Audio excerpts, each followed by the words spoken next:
Hello दोस्तों, कैसे हैं आप सभी लोग। बहुत बहुत स्वागत है आप सभी लोगों का यूट्यूब प्लेटफॉर्म पर हमारे।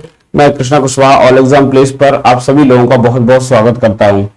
देखिए बेटा, आज का जो हमारा टॉपिक होने वाला है वो है भारत के प्रमुख पठार। ठीक है, अभी तक हमने पर्वत पढ़ लिया है, भारत का सामान्य परिचय पढ़ लिया है, पहाड़ियां पढ़ ली है। ठीक है, तो अगर यूनिट 3 एमपीपीएससी का सिलेबस देखें तो उसमें नेक्स्ट टॉपिक हमारा पठार ही आता है। ठीक है, तो अब हम इसके बारे में आज का जो हमारा वीडियो सेशन है ये पठारों से संबंधित ही होने वाला है।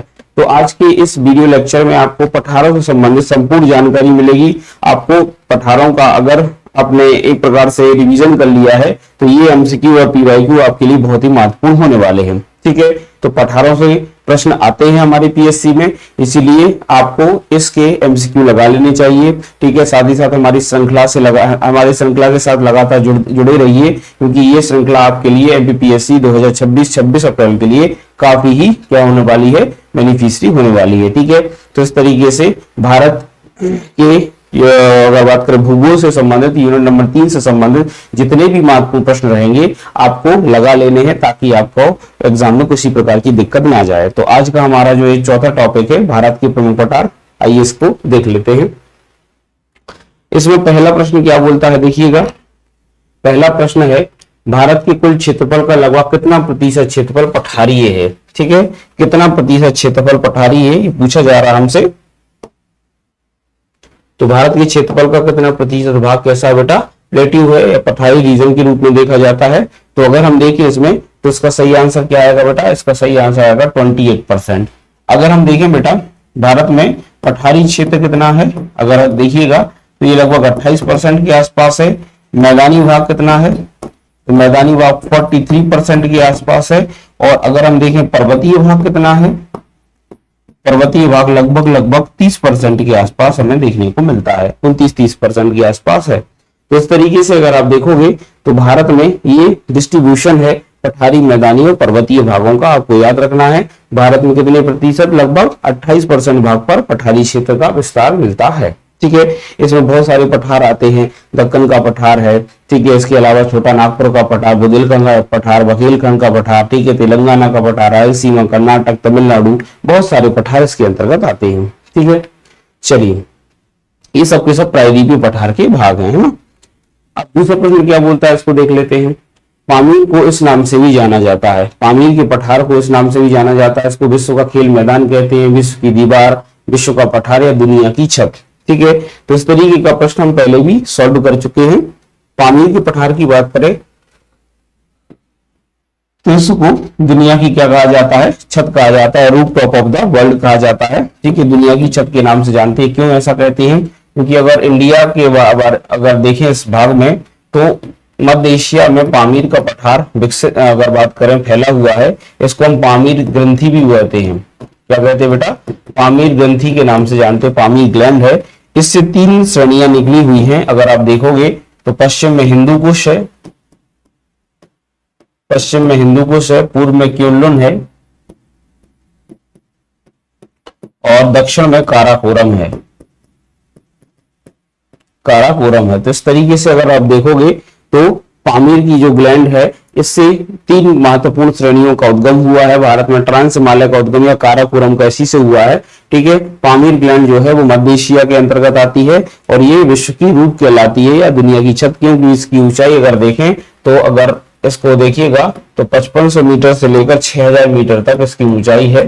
तो कहीं ना कहीं ये पठार क्या है, बहुत ज्यादा क्या है बेटा, ऊंचाई वाला है। ठीक है, तो इसलिए इसको विश्व की छत कहा जाता है। ठीक है, चलिए नेक्स्ट प्रश्न देख लेते हैं। अरावली श्रेणी किस पठार का भाग है, अरावली श्रेणी के बारे में पूछा जा रहा है कि अरावली श्रेणी किस पठार का भाग है। मालवा, मध्य भारत, महाभारत का पठार और बुंदेलखंड का पठार। तो इसका सही आंसर क्या आएगा बताइए, अरावली श्रेणी किस पठार का भाग है। तो इसका सही आंसर अगर आप देखो तो ये है महाभारत पठार का। ठीक है, महाभारत के पठार के अंतर्गत अरावली श्रेणी का अगर बात करें हम विस्तार पाया जाता है। ये श्रेणी, ये पठार जो है वो राजस्थान में स्थित है। कहां पर है बेटा, राजस्थान में स्थित है ये पठार। इसी के अंतर्गत हम देखें तो अरावली रेंज आती है। ठीक है, तो अरावली किस पठार के अंतर्गत आती है, महाभारत पठार के अंतर्गत। बाकी पठार किसके हैं? मध्य प्रदेश के पठार हैं। मालवा का मालवा जो है पश्चिमी भाग में है, मध्य भारत उत्तरी भाग में है, और बुंदेलखंड जो है पूर्वी भाग में स्थित है। तो इस तरीके से अगर आप देखोगे उत्तर पूर्वी भाग में स्थित है। इस तरीके से सही आंसर था महाभारत का पठार। आप क्रॉस करके भी इसको निकाल सकते थे। ठीक है, अब चौथा प्रश्न क्या बोलता है? निम्नलिखित में से कौन सी पर्वत श्रृंखला गंगा का मैदान और दक्कन का पठार के बीच विभाजित कर रेखा खींचती है? गंगा के मैदान के बीच में बेटा और दक्कन के पठार के बीच में। ठीक है, तो अगर आप देखोगे गंगा के मैदान के बीच में और दक्कन के पठार के बीच में कौन सी खींचती है? यहाँ पर अरावली है, बिंद है, सतपुड़ा है और अजंता है। बताइए सही आंसर क्या होगा? सही उत्तर क्या होगा?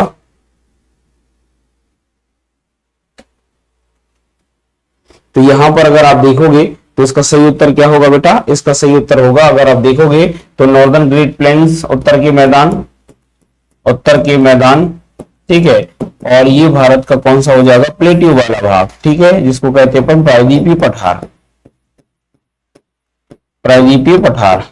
तो नॉर्दर्न ग्रेट प्लेन और प्रायद्वीपीय पठार के बीच में मध्य उच्च भूमियां आती हैं, और इन मध्य उच्च भूमियों में सबसे महत्वपूर्ण जो पर्वतीय भाग है वो है कौन सा बेटा? हमारा अगर बात करें विंध्याचल। कौन सा है? विंध्याचल पर्वत।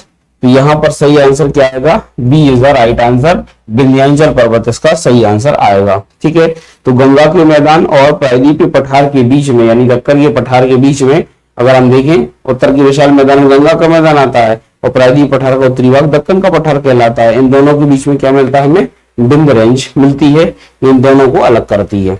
ठीक है, तो सही आंसर क्या है? विंध्य पर्वत श्रृंखला। ठीक है, विंध्याचल। पांचवा प्रश्न देख लेते हैं। पठार और उनके प्रकार सुमेलित नहीं है। यहाँ पर कुछ पठार दिए गए और उनके प्रकार दिए गए हैं जो सुमेलित नहीं है।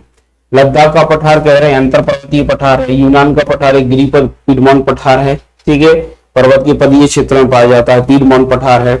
अनातोलिया का पठार एक ज्वालामुखी पठार है, और ईरान पठार एक अंतर पर्वतीय पठार है। अब आपको बताना है इसका सही उत्तर क्या हो जाएगा। ठीक है, मतलब इन्होंने कहा है कि कौन सा पठार सही सुमेलित नहीं है। प्रकारों में पठार कई प्रकार के होते हैं। अंतर पर्वतीय पठार, गिरिपथ, अंतर पर्वतीय पठार जो पर्वतों से घिरे होते हैं। गिरिपथ पठार मतलब जो पर्वत के पदीय क्षेत्रों में होते हैं, पीडमोंट कहते हैं। ठीक है, इसके अलावा कुछ ज्वालामुखी पठार होते हैं, कुछ मिश्रित तरीके के पठार होते हैं। ठीक है, तो अलग अलग प्रकार के पठार होते हैं। यहाँ पर इसका सही उत्तर क्या आ जाएगा बेटा? अगर आपसे बन रहा है तो इसका सही उत्तर है अनातोलिया का पठार। अनातोलिया का जो पठार है वो एक ज्वालामुखी पठार बिल्कुल भी नहीं है। ठीक है, यह एक अगर आप कहें अंतर पर्वतीय पठारों से घिरा हुआ पठार है। ठीक है, तो अनातोलिया का पठार एक अंतर पर्वतीय का उदाहरण है, लेकिन ज्वालामुखी पठार तो बिल्कुल भी नहीं है। तो लद्दाख का पठार हिमालय से घिरा हुआ है। यूनान का पठार जो गिरिपद पठार है, अगर आप देखोगे तो ये गिरिपद इसलिए क्योंकि ये आल्प्स के नीचे दक्षिण की ओर अगर देखेंगे आप तो ये पेडिमेंट वाले क्षेत्र में स्थित है, पीडमोंट का पठार कहलाता है। अगर आप देखोगे ये भूमध्य रेखा अगर भूमध्य सागरीय भाग से लगा हुआ है, मेडिटेरियन सी भाग से, तो आल्प्स के दक्षिण की ओर आएंगे आप तो आपको देखोगे तो ये धीरे धीरे पर्वत के पदीय क्षेत्रों में है और दक्षिण में ही महासागर से लगता है, इसलिए ये एक गिरिपद पठार हो जाता है। ईरान का पठार भी अंतर पर्वतीय जो जाग्रोस और एल्ब्रुज पर्वतों से घिरा हुआ है। अनातोलिया भी इसी तरीके का पठार है। ठीक है, जो काकेशस और यूराल से घिरा हुआ है, लेकिन यहाँ पर ज्वालामुखी पठार नहीं है। इसका उदाहरण ज्वालामुखी पठार में अगर आप देखोगे तो दक्कन का पठार है हमारा। ठीक है, मालवा का पठार ही ज्वालामुखी पठारों के उदाहरण है। ठीक है, चलिए इसके बाद छठवा कह रहा है भारत का सबसे प्रचुर खनिज बेल्ट कौन सा है? यहाँ पर सबसे ज्यादा खनिज पाए जाते हैं। सबसे ज्यादा प्रचुर खनिज बेल्ट कौन सा है? अरावली क्षेत्र बिहार का, कॉपर बेल्ट है, सोन पहाड़ है, या छोटा नागपुर का पठार है? बताइए इसका सही आंसर क्या है? आप सभी से बन जाएगा क्योंकि ये प्रश्न जो है बहुत ही नॉर्मल सा है। हर बार जब भी आपको ऐसे पठार पढ़ाए जाते हैं तो इससे संबंधित प्रश्न आपसे पूछे जाते हैं। ठीक है, तो सही आंसर क्या आएगा बताइए? तो छठवें का सही आंसर होगा बेटा छोटा नागपुर का पठार। ठीक है, छोटा नागपुर प्लेट्यू अगर देखें तो छोटा नागपुर प्लेट्यू में सबसे ज्यादा सर्वाधिक खनिज पाए जाते हैं। सर्वाधिक खनिज पाए जाते हैं। यहां अगर खनिजों की बात करें तो बेटा लोहा, लौ अयस्क जिसको बोलते हैं, लोहा है। ठीक है, तांबा है यानी कॉपर है। ठीक है, मैग्नीज है, कोयला है, अभ्रक है, यूरेनियम है, ठीक है। तो ऐसे बहुत सारे मिनरल्स पाए जाते हैं। तो मिनरल्स की दृष्टि से बड़ा ही संपन्न पठार है, इसलिए छोटा नागपुर के पठार को अगर हम बात करें, क्या कहते हैं, भारत में सबसे संसाधन संपन्न या खनिज संपन्न पठारों में से एक पठार कहते हैं। कोयला यहाँ पर बहुत ज्यादा पाया जाता है। दामोदर की घाटी कोयले के लिए फेमस है, इसलिए इसको भारत का रूट प्रदेश भी कह देते हैं अपन, ठीक है। चलिए, तो ये छठवां प्रश्न हो जाता है, इसका आंसर डी हो जाता है। अगला देख लेते हैं, सातवां प्रश्न है, जिसमें कहा जा रहा है कि निम्नलिखित में से कौन मेघालय के पठार का भाग नहीं है। मेघालय के पठार का भाग नहीं है। भूटान नहीं है, ये भूटान है, सॉरी भूटान, भूटान हिल्स, ठीक है। भूटान हिल्स, भूटान होना चाहिए। भूटान हिल्स है, गारो पहाड़ी, खासी पहाड़ी और जयंतिया पहाड़ी, ठीक है। तो इसका सही आंसर क्या आएगा, ये मेरे हिसाब से भुवन पहाड़ी होना चाहिए। भुवन लिखने की कोशिश कर रहे हैं, भुवन पहाड़ी, ठीक है, ये लिखने की कोशिश कर रहे हैं। चलिए, आप भुवन पहाड़ी इसको समझिएगा। तो इसका सही आंसर क्या आएगा बताइए। मेघालय के पठार के अंतर्गत कौन सी पहाड़ी नहीं आती है, तो इसमें भुवन पहाड़ी, गारो, खासी और जयंतिया जैसी पहाड़ियां हैं। सही आंसर क्या आएगा, जो मेघालय के पठार का भाग नहीं है। तो आप लोगों से ये प्रश्न बन जाएगा, क्योंकि ये प्रश्न हमने बार बार पढ़ा हुआ है, ठीक है। इसका सही आंसर क्या आएगा बेटा, भुवन पहाड़ी, क्योंकि गारो, खासी और जयंतिया ये तो तीनों की तीन कहाँ आती है, अपने मेघालय के पठार के अंतर्गत आती हैं, गारो, खासी और जयंतिया, ठीक है। मैंने इसको कई बार बताया है, ठीक है। तो गारो, खासी और जयंतिया तीन पहाड़ियां जो है क्रम से मेघालय में स्थित है। इन्हीं पहाड़ियों के कारण मेघालय में बहुत अधिक वर्षा होती है, क्योंकि ये मानसून के समकोण पर स्थित है, ठीक है। भुवन पहाड़ी कहां पर आती है, ये त्रिपुरा में आती है। कहां आती है बेटा, त्रिपुरा में आती है, इसलिए इसका आंसर ये सही नहीं है, ठीक है। चलिए, तो 7 का सही आंसर क्या आएगा, जो कि मेघालय के पठार का भाग नहीं है, वो है भुवन पहाड़ी। ओके, चलिए, तो इसका हो जाएगा ए आंसर। आगे बढ़ते हैं। महाराष्ट्र का पठार निम्न में से किसका हिस्सा है, बताइए। महाराष्ट्र का जो पठार है प्लेटियो, महाराष्ट्र किसका हिस्सा है, डेक्कन ट्रैप का, ननकारण के पठार का, छोटा नागपुर के पठार का, और ए और सी दोनों। तो यहां पर आपको 4 ऑप्शन दिए गए हैं, सही उत्तर बताना है। सही उत्तर क्या है बताइए।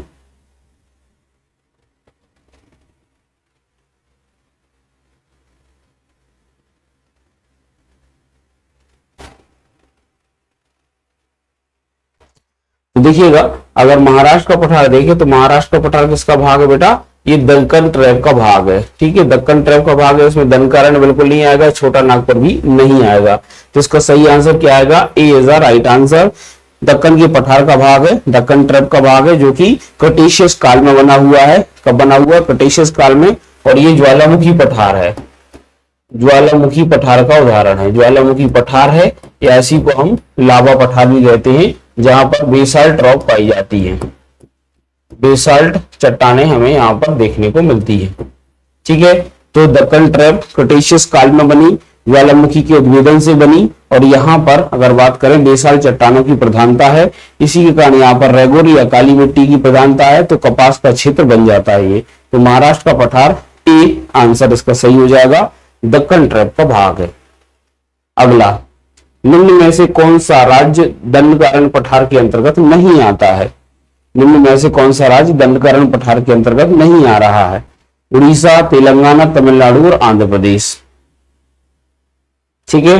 दंडकारण्य पठार के अंतर्गत नहीं आता है, इसका सही उत्तर क्या होगा, उड़ीसा, तेलंगाना, तमिलनाडु और आंध्र प्रदेश। अच्छा प्रश्न है। अगर आपने दंडकारण्य प्लेट्यू के बारे में पढ़ा है, उसका विस्तार पढ़ा है, तो आपको अच्छे से पता होगा। 5 राज्यों में इस पठार का अगर हम देखते हैं विस्तार पाया जाता है।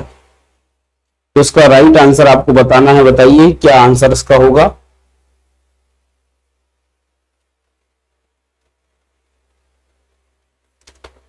तो इसका सही उत्तर क्या बताएंगे आप, इसका सही उत्तर होगा बेटा तमिलनाडु। कौन सा होगा, तमिलनाडु।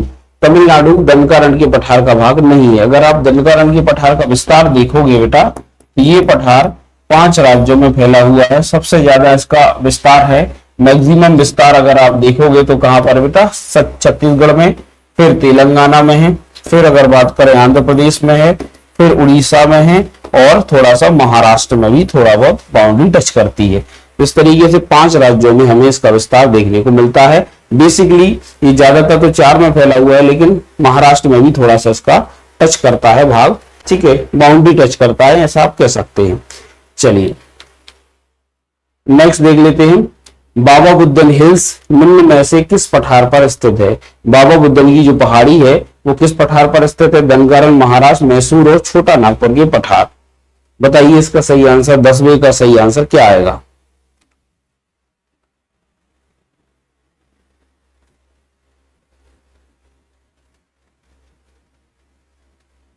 तो 10वें का सही आंसर क्या आएगा बेटा? प्लेट्यू ऑफ मैसूर, यानी मैसूर के पठार का भाग है कौन सा? बाबा बुदन की हिल्स, ठीक है। बाबा बुदन अगर देखोगे आप तो कर्नाटक के अंतर्गत आती है, और कर्नाटक में अगर आप देखोगे तो कर्नाटक का जो पठार है, कर्नाटक का पठार, कर्नाटक के पठार की बेटा 2 भाग हैं। एक तो पश्चिमी भाग है जिसको मलेनाड कहते हैं, जो पश्चिमी घाट से लगा हुआ है, और पूर्वी भाग को हम मैदान कहते हैं, ठीक है। पूर्वी भाग को क्या कहते हैं? हम मैदान कहते हैं। इस पूर्वी भाग के 2 भाग हैं, ठीक है। एक है मैसूर का पठार, मैसूर का पठार, और एक है बेंगलोर का पठार, बेंगलोर का पठार, ठीक है। तो इस मैसूर के पठार के अंतर्गत अगर आप देखोगे तो कौन सी हिल्स आती है बेटा? हमारी बाबा बुदन हिल्स आती है, ठीक है। तो मैसूर के पठार के अंतर्गत ही हमारी हिल्स है, इसको कहते हैं अपन बाबा बुदन पहाड़ी, बाबा बुदन कहते हैं। बाबा बुदन अगर आप देखोगे बेटा तो 2 चीजों के लिए बड़ी फेमस है, जैसे कि लौ अयस्क के लिए यहाँ बहुत ज्यादा लोहा पाया जाता है, लौ अयस्क के लिए, और साथ ही साथ कॉफी की यहाँ पर बड़ी ही फेमस किस्म पाई जाती है, जिसको कहते हैं कॉफी की बड़ी ही फेमस किस्म पाई जाती है, जिसको अरेबिका, अरेबिका और रोबस्टा कहते हैं। भारत में सबसे ज्यादा अरेबिका की कृषि की जाती है, अच्छी किस्म की और कह सकते हैं बेस्ट क्वालिटी की कॉफी होती है, कहवा की कृषि की जाती है। सबसे पहले कॉफी या कहवा की कृषि कहाँ की गई बेटा? तो इसी बाबा बुदन हिल्स में की गई थी। तो भारत में सबसे पहले कहवा की कृषि बाबा बुदन की पहाड़ी पर की गई, इसीलिए पहाड़ी बड़ी ही फेमस मानी जाती है। तो मैसूर के पठार के अंतर्गत बाबा बुदन हिल्स आती है, ठीक। अगला देख लेते हैं। निम्नलिखित में से कौन सा भौगोलिक शब्द उपमहाद्वीप भूमि के टुकड़े से संबंधित है जो पानी से घिरा हुआ है? प्रायद्वीप यानी पेनिसुला, गल्फ, स्ट्रेट और आइलैंड, ठीक है। बताइए सही आंसर क्या होगा? ABCD में से आपको बताना है।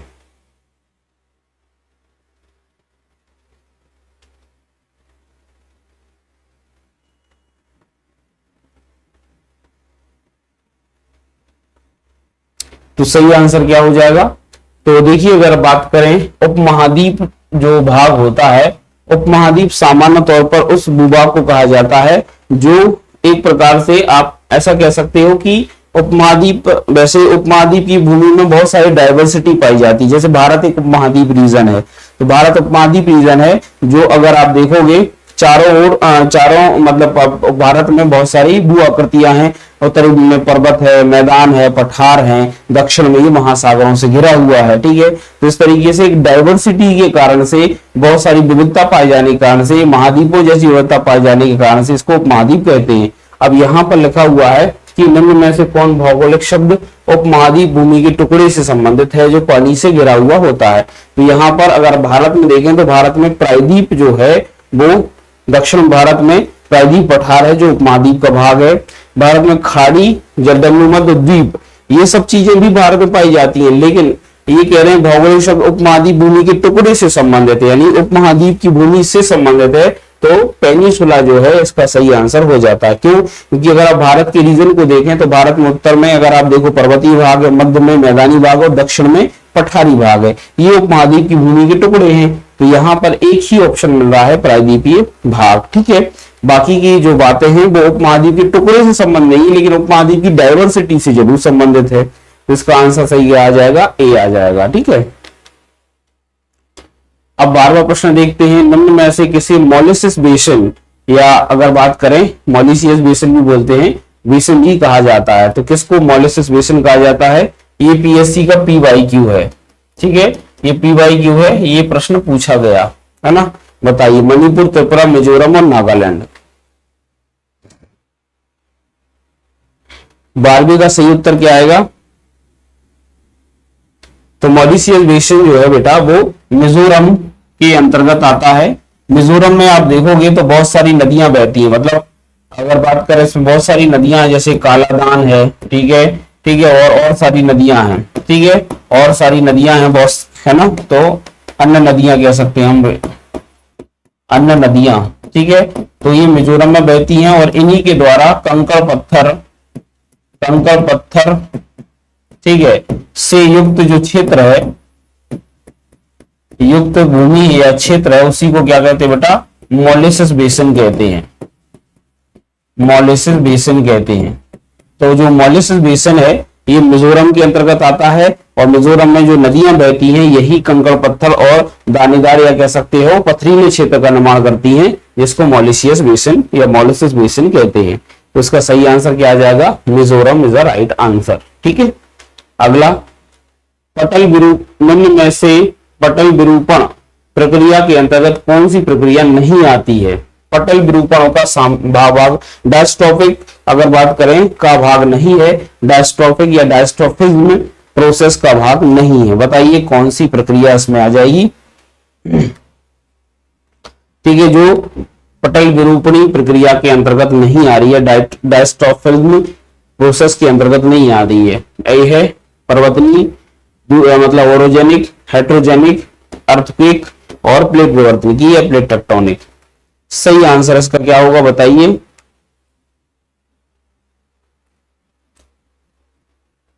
सही उत्तर क्या होगा, तो इसका राइट आंसर होगा बेटा, अगर आप देखोगे पर्वतीय ओरोजेनिक प्रक्रिया तो है, अर्थक्वेक इसी से संबंधित है और प्लेट टेक्टोनिक भी है। विषमांगी या हेट्रोजीनियस नहीं है, इसका कोई अर्थ नहीं निकलता। समांगी और विषमांगी अलग अलग बातें होती हैं, तो इसमें पर्वतीय है, भूकंपीय है और प्लेट टेक्टोनिक, ये तीनों की तीनों चीज एक दूसरे से संबंधित है, लेकिन जो संबंधित नहीं है वो है कौन सी, हेट्रोजीनियस, ठीक है। पटल विरूपणी वो बल कहलाते हैं जिसके कारण से हमारी भूभाग में अंतर्जात बल लगते हैं, बहिर्जात बल लगते हैं और पृथ्वी पर क्या होते हैं, परिवर्तन आते हैं। खास करके इंडोजेनेटिक फोर्स के कारण पृथ्वी के बाहर भागों में जो परिवर्तन आ रहे हैं, इसमें पर्वत बनते हैं, पठार बनते हैं, मैदान बनते हैं, भूकंप ज्वालामुखी क्रियाएं होती हैं, टेक्टोनिक घटनाएं होती हैं, लेकिन विषमांगी इससे संबंधित नहीं है। अब भारत का सबसे अधिक विस्तृत भू आकृतिक प्रदेश क्या है, ये 14वें प्रश्न में हमसे पूछा जा रहा है। तो सबसे बड़ा यानी बिगेस्ट कह सकते हो आप, या extensive physiographic region of India कौन सा है, साउथ प्लेट्यू है, दक्षिण का पठार है, उत्तरी मैदान है, उत्तरी पर्वत है, या अगर बात करें तटीय मैदान है। तो सबसे विस्तृत भू प्राकृतिक प्रदेश कौन सा है बताइए। Extensive physiographic region of India कौन सा है, तो इसका सही आंसर क्या आएगा बेटा, इसका सही आंसर आएगा दक्षिण का पठार, उत्तरी मैदान, उत्तर पर्वतीय, इसका आएगा दक्षिणी पठारी भाग। अगर आप देखोगे इसको अपन प्रायद्वीपीय पठार भी कह सकते हैं, प्रायद्वीपीय पठार भी कह सकते हैं। और ये अगर आप देखोगे तो ये ऐसी भू आकृति है जो लगभग 16 लाख वर्ग किलोमीटर क्षेत्र में फैली है। 16 लाख वर्ग किलोमीटर क्षेत्रफल में इसका विस्तार मिलता है। जो भारत में 5 महत्वपूर्ण भू आकृति मैदान पठार, अगर बात करें मैदान की बात करें, अगर उत्तर की विशाल मैदान की बात करें, हमारे हिमालय की बात करें, पर्वतीय क्षेत्र की बात करें, या फिर द्वीपों की बात करें, या फिर तटीय मैदानों की बात करें, इन सब में सबसे बड़ी भू आकृति कौन सी है, प्लेट्यू वाली है, जो 16 लाख वर्ग किलोमीटर क्षेत्रफल में फैली। भारत में सबसे बड़े क्षेत्रफल में पठार फैले। तो अगर कोई आपसे पूछे कि भारत का अधिकांश भाग कैसा है, तो पठारी है, याद रखना। मतलब वैसे तो मैदानी है 43 भाग, ठीक है, लेकिन अगर दक्षिण की भाग की बात करें तो ज्यादातर पठारी रीजन के अंतर्गत आता है। 16 लाख वर्ग किलोमीटर क्षेत्रफल में ही फैला हुआ है। इसमें बहुत सारे मैदान, इसलिए मैदानी भाग ज्यादा है, लेकिन वैसा अगर देखें हम तो सबसे बड़ी भू आकृति में तो प्लेट्यू वाला प्रायद्वीपीय प्लेट्यू आता है।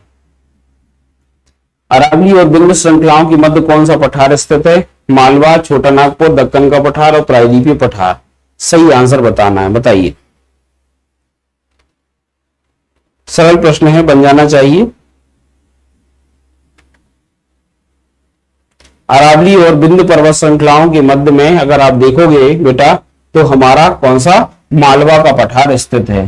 कौन सा पठार स्थित है बेटा, मालवा। यहां पर देखिएगा तो ये अरावली पर्वत है, ठीक है, और यहां पर देखिएगा तो ये हमारा विंध्यन पर्वत है ना। इनके बीचों बीच एक पठार स्थित है जिसको कहते हैं पर मालवा का पठार। बिल्कुल बीचों बीच तो नहीं है, आप दक्षिण पश्चिम में इसको कह सकते हैं। तो ये है मालवा का पठार। तो इसका सही आंसर क्या आ जाएगा, मालवा प्लेट्यू मध्य प्रदेश के वेस्टर्न पार्ट में पश्चिमी भाग में स्थित है पठार। तो सही आंसर क्या आएगा, ए। ठीक है, अब नेक्स्ट देख लेते हैं। कथनों पर विचार करना, कुछ स्टेटमेंट दिए गए हैं, कंसीडर करें इनको। मध्य प्रदेश के मालवा पठार में सूती वस्त्र मिलों की स्थापना की गई है ना। दूसरा है मालवा पठार काली मिट्टी से आवृत है, कथन में से सही कथन कौन से हैं बताइए। बढ़िया प्रश्न है, आप इसका आंसर दे सकते हैं। बहुत ज्यादा टफ नहीं है, पर आपसे ये उम्मीद कर की जाती है कि आप अगर मालवा की प्लेट्यू के बारे में जानते हैं तो इसका आंसर आपसे बन जाएगा। बताइए सही आंसर क्या आएगा। तो इसका सही आंसर जो होगा वो होगा बेटा बोथ। ठीक है, एक और दो दोनों इसका सही आंसर है। क्यों, क्योंकि अगर आप देखोगे तो मालवा का पठार सूती वस्त्र मिलों के लिए जाना जाता है। अगर आप यहां पर देखो तो यहां पर इंदौर सूती वस्त्र का केंद्र है। इसके अलावा देखें तो खंडवा, खरगोन, ठीक है, बुरहानपुर, ठीक है। तो ये यहां पर अगर आप देखोगे तो सूती वस्त्र की काफी मिलें स्थित हैं, क्योंकि कॉटन बहुत ज्यादा होता है। इन्हीं जिलों में सबसे ज्यादा कॉटन भी पाया जाता है। इंदौर को हम सूती वस्त्र का गढ़ कहते हैं, सूती वस्त्र की राजधानी कहते हैं। तो बिल्कुल सही है। दूसरा मालवा का पठार काली मिट्टी से बना है, बिल्कुल सही है। काली मिट्टी से भी बना है क्योंकि बेसाल्ट रॉक यहाँ पाई जाती है। ज्वालामुखी पर पठार है, काली मिट्टी पाई जाती है, और इसी काली मिट्टी को कपासी मिट्टी भी कहते हैं। कपास की कृषि होती है, और कपास की कृषि होगी तो सूती वस्त्र का उत्पादन ज्यादा होगा। तो इसमें एक और दो दोनों इसका सही आंसर हो जाएंगे। ठीक है, चलिए नेक्स्ट आता है अलबामा हिल्स स्थित है। कहां पर है अलबामा हिल्स। ए है बीजापुर अपलैंड के पश्चिम में, बीजापुर अपलैंड के पूर्व में, बीजापुर अपलैंड के दक्षिण में, या बीजापुर अपलैंड के उत्तर में। ठीक है, बताना है आपको कि अलबामा स्थित है कहां पर है, अलबामा की पहाड़ी।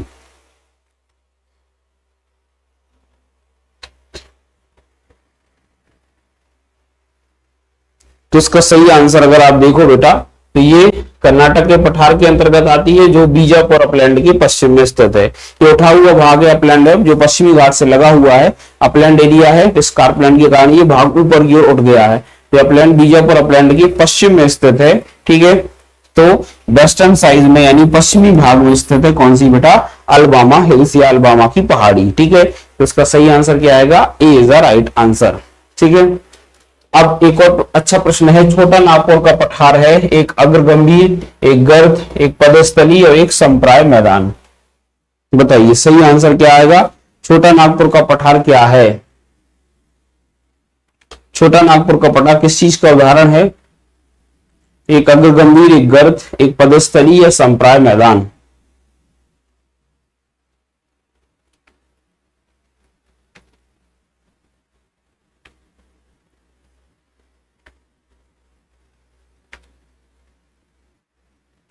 तो इसका आंसर आपको बताना है।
चलिए तो हम देख लेते हैं। चलिए इसका आंसर बताइए, छोटा नागपुर का पठार क्या है? तो छोटा नागपुर का पठार अग्र गंभीर है या पेट्स है या पीडमोंट है, समप्राय मैदान। तो देखिएगा बेटा, ये क्या है? समप्राय मैदान है। क्या एक समप्राय मैदान का उदाहरण है। अगर आप देखोगे तो छोटा नागपुर पठार में रांची पोर्ट वगैरह और कुछ चीजें ऐसी पाई जाती है जहां पर नदियों ने बहुत ज्यादा अपर्दन किया है। तो नदियों के अपर्दन से ये भाग कैसा हो गया है? बहुत ज्यादा एक प्रकार से एक मैदान के रूप में बदल गया है। पहले ये भू आकृति हुआ करता था, लेकिन धीरे धीरे नदियों ने अपर्दन करके इसको संप्राय मैदान में बदल लिया। तो अपर्दन निक्षेपण से एक संप्राय या पेनी प्लेन बन गया है। तो छोटा नागपुर का पठार एक पेनी प्लेन का उदाहरण है। कुछ अगर बात करें, कुछ बुक्स आपको इसको एक फोर डीप या फोर ट्रफ भी कहते हैं, यानी एक प्रकार से अग्र गर्त भी कहते हैं। ये अग्र गर्त का भी उदाहरण है। अग्र गर्त अगर आप देखोगे यहाँ पर दामोदर वैली अगर देखोगे, दामोदर घाटी, तो दामोदर घाटी एक प्रकार की भ्रंश कगार है। क्या है? भ्रंश कगार है। ठीक है ना, कगारी क्षेत्र है यहाँ पर। ठीक है, तो ये अग्र गर्त का भी एक उदाहरण मिलता है। एक प्रकार से दामोदर वैली के आसपास का रीजन देखें तो अग्र गर्त के रूप में भी है, लेकिन ज्यादातर पठार कैसा है? पेनी प्लेन है, संप्राय मैदान है। पठार भी का आंसर आएगा डी। थोड़ा सा स्पीड में बढ़ेंगे। छोटा नागपुर पठार का सर्वाधिक घना बसा जिला धनबाद क्यों है? धनबाद के बारे में पूछा जा रहा है कि छोटा नागपुर के पठार में धनबाद घना बसा हुआ क्यों है?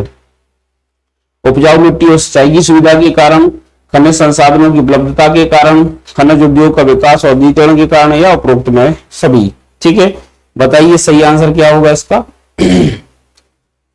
तो इसका सही आंसर कौन सा होगा बेटा? इसका सही आंसर होगा कि छोटा नागपुर की धनबाद में बहुत ज्यादा मिनरल्स पाए जाते हैं, खनिज पाए जाते हैं, इसलिए ये बहुत ज्यादा घना बसा है। बाकी मिनरल्स के कारण यहाँ पर इंडस्ट्रियलाइजेशन तो हुआ है, लेकिन मिनरल्स पाए जाते इसी कारण से लोग यहाँ पर रहते हैं, लोग आते हैं, लोग माइनिंग करते हैं, और माइनिंग करने के बाद यहाँ पर जो है बहुत ज्यादा मजदूर या घना बसा आबादी है, बहुत बड़ा शहर है। ठीक है, फिर इंडस्ट्रियलाइजेशन बाद में हुआ।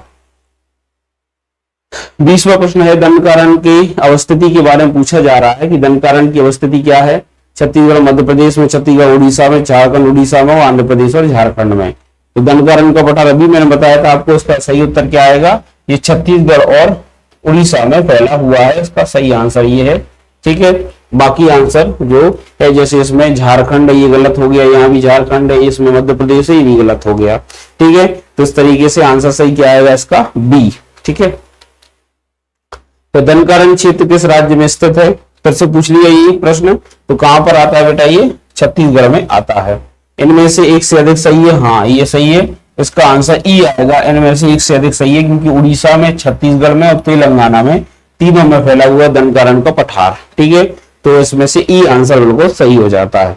ठीक है, अब यहाँ पर है मानचित्र में ABCD द्वारा अंकित स्थान क्रमशः है।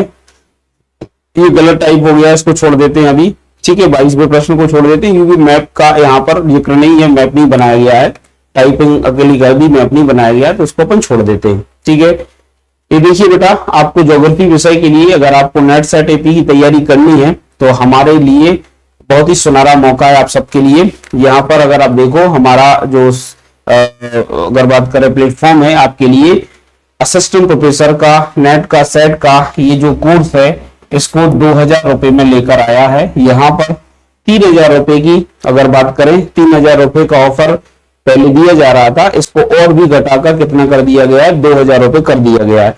तो अभी ऑफर पीरियड में है ये कोर्स, इसका लाभ ले सकते हैं। इसमें आपको लाइव टेस्ट रिकॉर्डेड लेक्चर मिलेंगे, सारा का सारा कोर्स कराया जाएगा।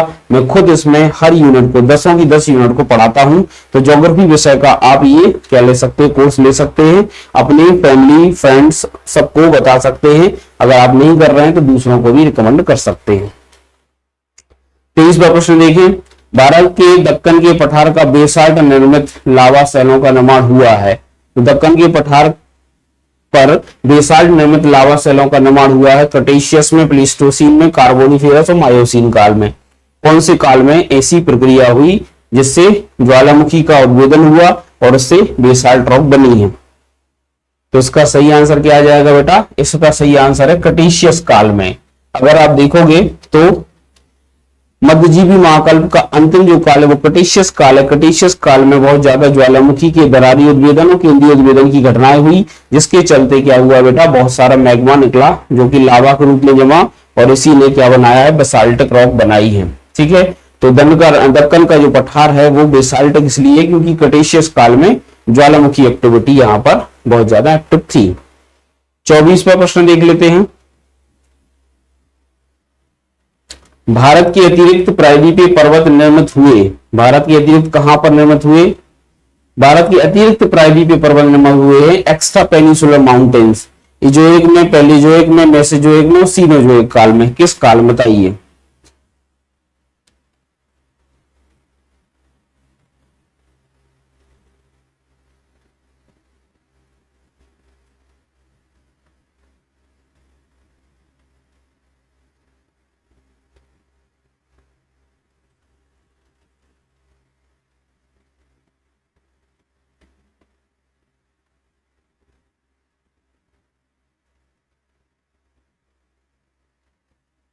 तो इसका 24वें का आंसर सही क्या हो जाएगा बेटा? पैलियोजोइक काल में। कौन से काल में बेटा? पैलियोजोइक।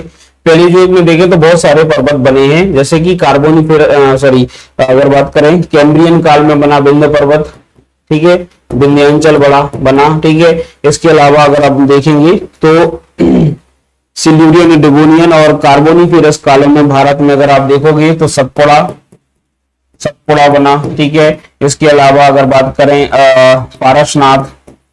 पारसनाथ, राजमहल, ठीक है, राजमहल, नीलगिरी, ये सब के सब प्रायद्वीपीय पर्वत हैं, ठीक है, जो कि एक प्रकार से कुछ ब्लॉक माउंटेन है तो कुछ सामान्य पर्वत बलिक पर्वतों के उदाहरण है। मैकाल, ठीक है। तो बहुत सारे पर्वत कब बने बेटा? खासकर ब्रह्मशोस्त पर्वत इस समय बने जो कि पैलियोजोइक काल में हमें निर्मित होते हुए नजर आते हैं, ठीक है। इसको हम क्या कहते हैं?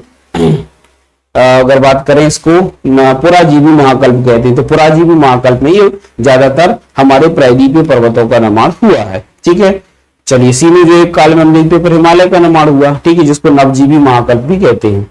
चलिए, बिहार के निम्न हिस्सों में से कौन सा हिस्सा भूतात्विक दृष्टि से अपेक्षाकृत पुराना है? बिहार का कौन सा हिस्सा अगर देखें तो जियोग्राफिकली सबसे ज्यादा पुराना है? रोहतास का पठार, उत्तर पश्चिम पहाड़ियां, खड़गपुर की पहाड़ियां और उत्तर का गंगा मैदान, ठीक है। तो इसका सही आंसर क्या आएगा?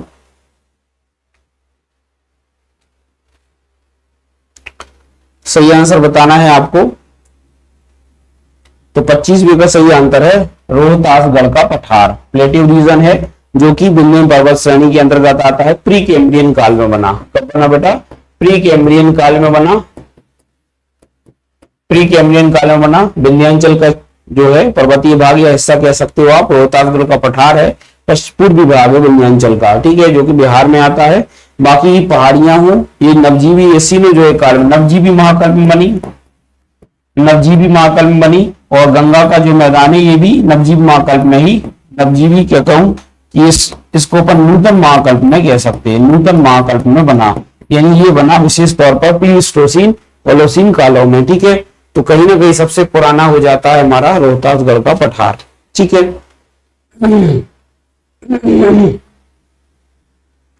अब 26 क्वेश्चन देख लेते हैं। मेघालय का पठार का अंश नहीं है। कौन सा जो भाग है वो मेघालय के पठार के अंतर्गत नहीं आता? अभी फिर से अपन ने ये प्रश्न फिर से रिपीटेड हो गया। भुवन पहाड़ी इसमें नहीं आती। भुवन पहाड़ी का विस्तार त्रिपुरा में है, ठीक है। 27वां प्रश्न देख लेते हैं। मेघालय का पठार हिमालय श्रेणी का एक भाग है। स्टेटमेंट दिए गए हैं। मेघालय का पठार हिमालय श्रेणी का एक भाग है। दूसरा, मालदा के मेघालय के पठार को छोटा नागपुर के पठार से अलग करता है। राइट स्टेटमेंट बताने हैं। 1 2 3 4 यहाँ पर ABCD दिए गए हैं और इसमें से सही उत्तर बताना है कि बताइए मेघालय के पठार से संबंधित 2 स्टेटमेंट हैं, क्या दोनों सत्य हैं या कौन सा सत्य होगा? बताइए।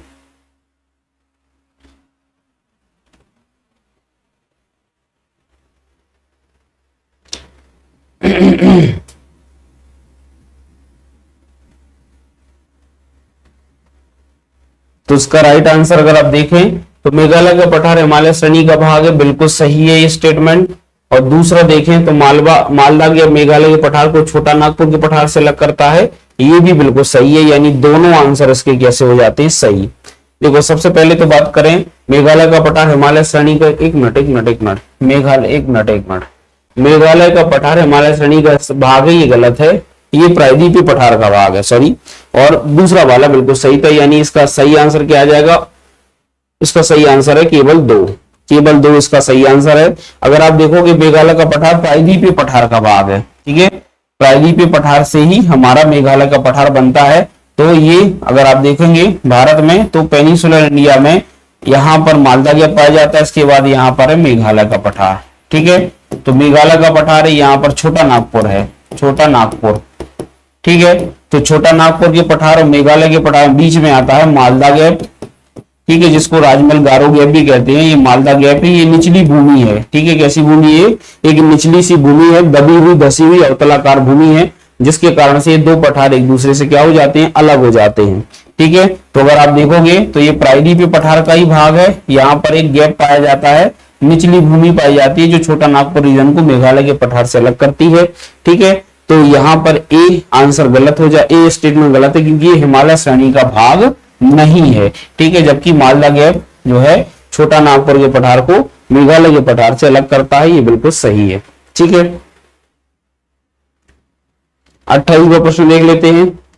भारतीय प्रायद्वीपीय पठार विश्व के प्राचीनतम भूभागों में से एक, स्टेटमेंट एक है, और दूसरा उसका कारण है यह प्राचीन गोंडवाना भूमि के टूटने और खिसकने से बना है। अब इनमें से आपको स्टेटमेंट बताना है, ए बी सी डी में से कौन सा आंसर बिल्कुल सही है। ए और आर दोनों सही है और व्याख्या भी है, ए और आर सही है लेकिन व्याख्या नहीं है, ए सही है आर गलत है, ए गलत है आर सही है, बताइए।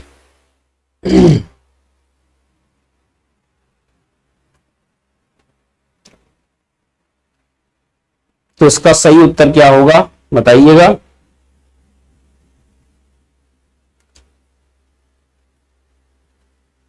तो सही उत्तर पर जाएं अगर, तो ए कथन क्या कह रहा है, भारतीय प्रायद्वीपीय पठार विश्व में प्राचीनतम भूभाग है, बिल्कुल सही ये बात, ठीक है।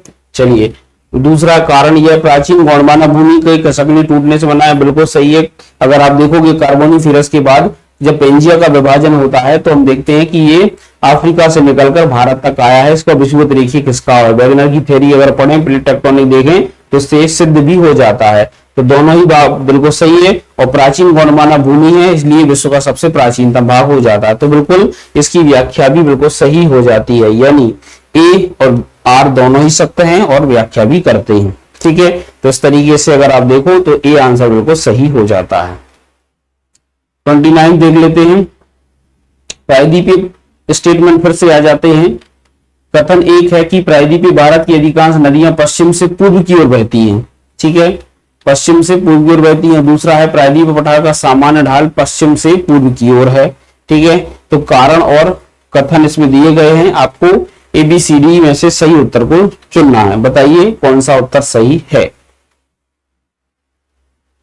अच्छा प्रश्न है, आप अगर इस प्रश्न को करते हैं तो आपको इससे फायदा मिलेगा, बन जाना चाहिए, वैसे कोई दिक्कत नहीं है।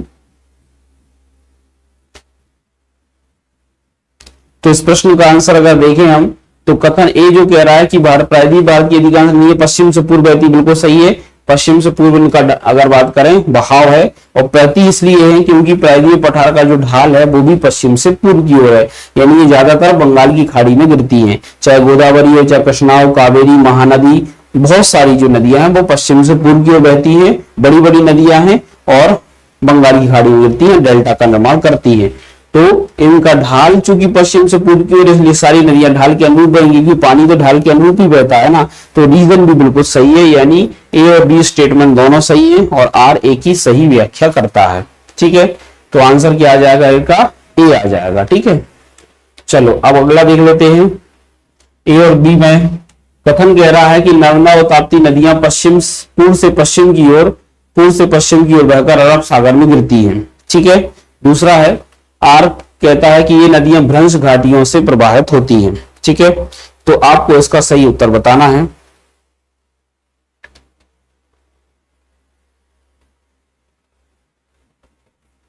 क्या उत्तर इसका सही हो जाएगा,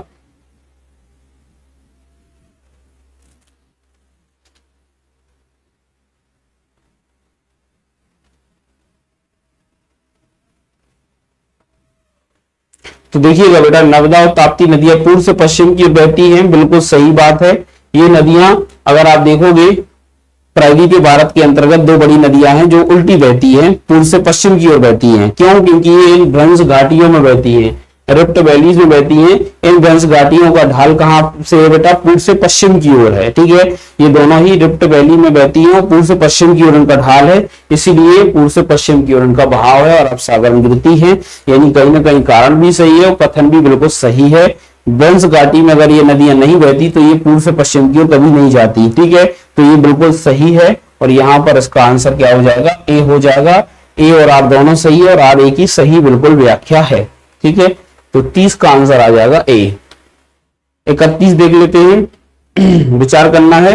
अरावली पर्वत श्रेणी विश्व की प्राचीनतम बलक पर्वत श्रेणी है और दूसरा वर्तमान में यह एक अपशिष्ट पर्वत के रूप में है। बताइए कौन सा इसमें कथन सही है? 1 2 3 4 यानी ABCD में से सही उत्तर बताना है।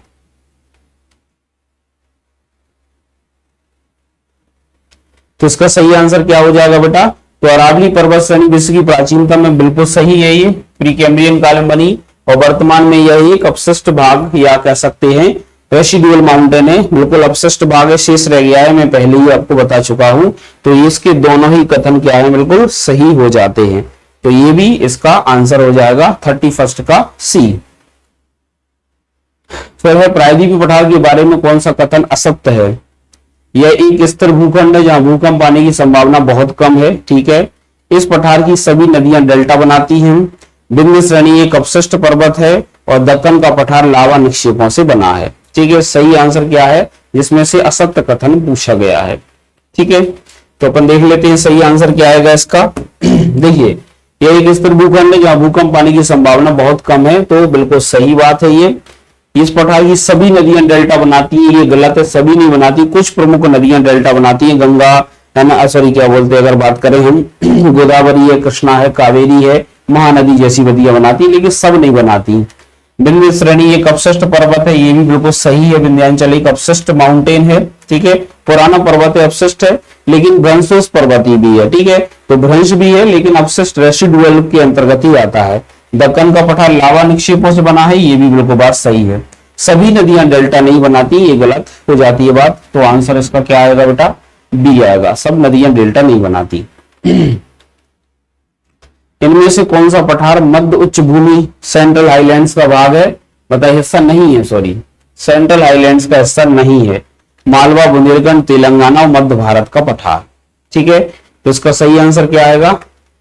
तो इसका सही आंसर आएगा बेटा मध्य उच्च भूमि का भाग मालवा का पठार है, बुंदेलखंड भी है और मध्य भारत का पठार है, पर तेलंगाना का पठार इसका आंसर नहीं होगा। तो कहीं ना कहीं सी ही इसका सही आंसर है। तेलंगाना का पठार प्रायद्वीपीय पठार का भाग है, सेंट्रल हाईलैंड का भाग नहीं है। 34 बार देख लेते हैं। पठार हैं और उनको मिलाना है। ठीक है, बुंदेलखंड के पठार में ग्रेनाइट 19 पाए जाते हैं, दक्कन के पठार में जलोढ़ मिट्टी है, छोटा नागपुर पठार में केवल कृषि के लिए प्रसिद्ध है और अरावली श्रेणी नवीनतम बलक पर्वत है। बताना कौन सा सुमेलित है। ठीक है, तो इसका सही आंसर क्या आएगा? बुंदेल का पठार ग्रेनाइट नीच से बना है, ये बिल्कुल सही है। दक्कन का पठार जलोढ़ है, ये गलत है। छोटा नागपुर का पठार केवल कृषि के लिए प्रसिद्ध नहीं, खनिज के लिए प्रसिद्ध, ये भी गलत है। अरावली श्रेणी नवीनतम बलक पर्वत है, ये भी गलत है। यानी सही आंसर क्या हो जाएगा? बुंदेलखंड का पठार ग्रेनाइट और नीच चट्टानों से मिलकर बना है। भारत में अगर देखिए ये पठार बहुत ज्यादा पुराना है। ग्रेनाइट 19 रॉक यहाँ पर पाई जाती हैं। ठीक है, लाल भूरे रंग की ग्रेनाइट 19 हमें मिलती है बुंदेलखंड के पठार में, तो ए आंसर बिल्कुल सही हो जाता है। फिर 35 पर आते हैं। पश्चिमी घाट के संदर्भ में निम्नलिखित कथनों पर विचार करना है। वेस्टर्न घाट में इसे सह्याद्री के नाम से भी जाना जाता है। यह एक निरंतर पर्वत श्रृंखला है जिसमें केवल दर्रों द्वारा पार किया जा सकता है और इसकी ऊंचाई उत्तर से दक्षिण की ओर घटती जाती है। सही उत्तर बताना है। बताइए कि स्टेटमेंट है यहां पर। तो इसका सही आंसर देख लेते हैं। इसे सह्याद्री के नाम से जाना जाता है, यह बात बिल्कुल सही है। यह एक निरंतर पर्वत श्रृंखला जिसे केवल दर्रों से पार किया जाता है, यह भी बिल्कुल सही है। इसकी ऊंचाई उत्तर से दक्षिण की ओर घटती है, ये गलत है। उत्तर से दक्षिण की ओर बढ़ती है। अगर आप देखोगे तो कालसोबाई की ऊंचाई 1636 है, जबकि आप नीचे जाएंगे तो अरावली में डोडा बेटा 26 95, मतलब उसकी 1636 है, 1646 मीटर, सॉरी, कालसवाई की 1646 मीटर है। आप दक्षिण में जाएंगे तो अब नीलगिरी के डोडा बेटा की ऊंचाई 2636 है और अन्नामलाई की ऊंचाई 2695, यानी कहीं ना कहीं ऊंचाई क्या हो रही, बढ़ रही है। तो इस तरीके से तीसरा प्रश्न स्टेटमेंट गलत है, 1 और 2 दोनों सही हैं। तो जहां पर भी 1 और 2 हो उसको आंसर लगा दीजिए, ठीक है। इसके बाद है सेकंड लास्ट क्वेश्चन है, पठार हैं और उनको जोड़ना है, किसका भाग है, ठीक है। तेलंगाना, रायलसीमा, महाराष्ट्र, शिलोंग और यहाँ पर लाबानम में दक्कन का आंतरिक भाग, आंध्र प्रदेश का दक्षिणी भाग और प्रायद्वीप पठार का बाह्य भाग। तो उसका सही आंसर बताइए। अगर आप देखोगे तेलंगाना का पठार तो यह है रायलसीमा का पठार देखें तो आंध्र प्रदेश का भाग आ जाएगा ये, ठीक है। महाराष्ट्र का पठार दक्कन के पठार का भाग आएगा, लावा भी हो सकता है, महाराष्ट्र शिलोंग का पठार, प्रायद्वीप पठार का बही भाग, ये बिल्कुल सही है इसका। महाराष्ट्र का पठार, तेलंगाना का पठार, दक्कन के पठार का आंतरिक भाग हो जाएगा, महाराष्ट्र का पठार लावा निर्मित पठार, यानी सी का 1 हो जाएगा। सी का 1 इसमें है, ए का हो जाएगा 2, ए का 2 है, ए का 2 है इसमें। रायलसीमा का पठार का बी का 3 हो जाएगा, बी का 3 किसमें है, बी का 3 इसमें, यानी आंसर हो जाएगा कौन सा, ए इज द राइट आंसर। ये जो उत्तर है बिल्कुल सही हो जाएगा, ठीक है। तेलंगाना का पठार दक्कन का आंतरिक भाग है, रायलसीमा का जो पठार है आंध्र प्रदेश का दक्षिणी भाग कहलाता है, महाराष्ट्र का पठार लाबानम पठार है, शिलोंग का पठार प्रायद्वीपीय पठार का बही भाग है, यानी कहीं का आउटर लाइन भाग है, ठीक है। और लास्ट क्वेश्चन है, पठार और सर्वोच्च चोटी दी गई है, बताइए सतपुड़ा, मालवा, अरावली, बुंदेलखंड की सर्वोच्च चोटियां कौन सी है। बहुत ही अच्छा प्रश्न है।